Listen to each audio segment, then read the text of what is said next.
छत्तीसगढ़ी गाने देखने के लिए हमारे YouTube चैनल को सब्सक्राइब करें और नए अपडेट्स जानने के लिए बेल आइकन के बटन को क्लिक करें।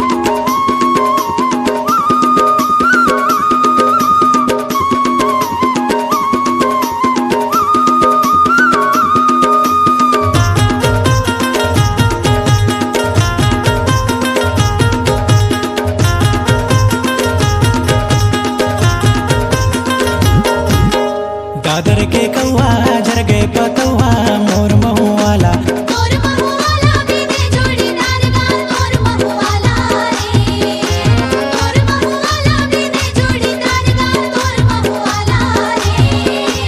दादर के कौआ झर गए पतौआ मोर महुआला बिने जोड़ीदार गाल मोर महुआला रे मोर महुआला बिने जोड़ीदार गाल मोर महुआला रे।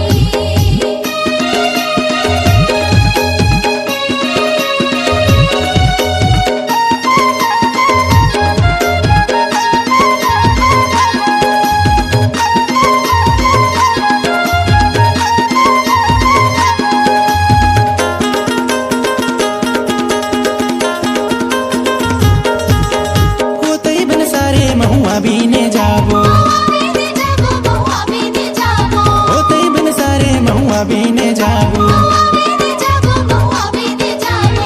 धर लहे टोकनी औ झौहाला धर लहे टोकनी औ झौहाला मोर महुआला बीने जोड़ीदार गा मोर महुआला बीने जोड़ीदार गा मोर महुआला मोर महुआला बिने जोड़ीदार गाल मोर महुआला रे।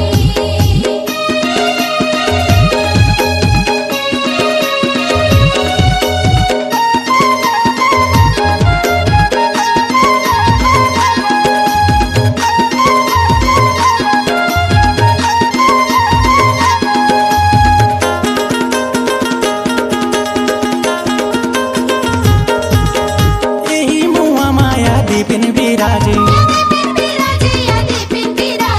यही मुआ माया दीपिन बिराजे सल्ला गांगेरा रूप में आगे सल्ला गांगेरा रूप में आगे मोर महुआला बीने जोड़ीदार गा मोर महुआला बीने जोड़ीदार गा मोर महुआला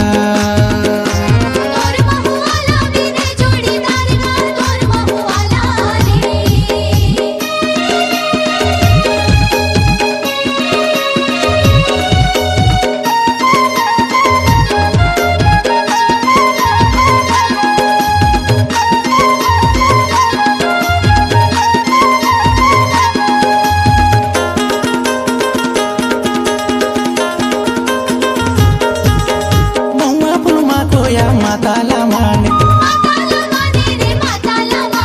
महुआ फुलमा मंगरो माईला माने जुग सिर जन कोया माता कराए जुग सिर जन कोया माता कराए मोर महुआला बीने जोड़ीदार गा मोर महुआला बीने जोड़ीदार गा मोर महुआला मोर महुआला बिने जोड़ीदार गाल मोर महुआला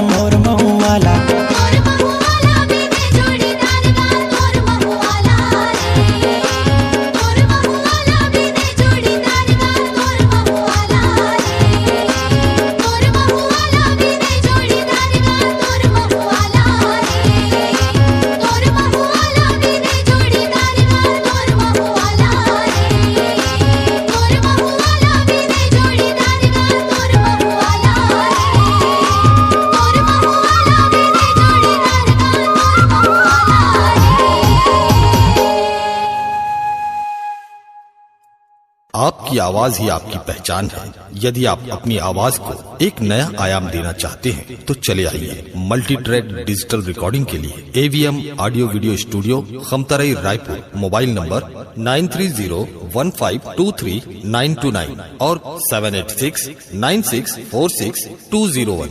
यदि आप नए एवं पुराने गीत सुनना चाहते हैं तो avmgana.com में जाकर गाना फ्री डाउनलोड करें और YouTube चैनल में AVM गाना को सब्सक्राइब करें।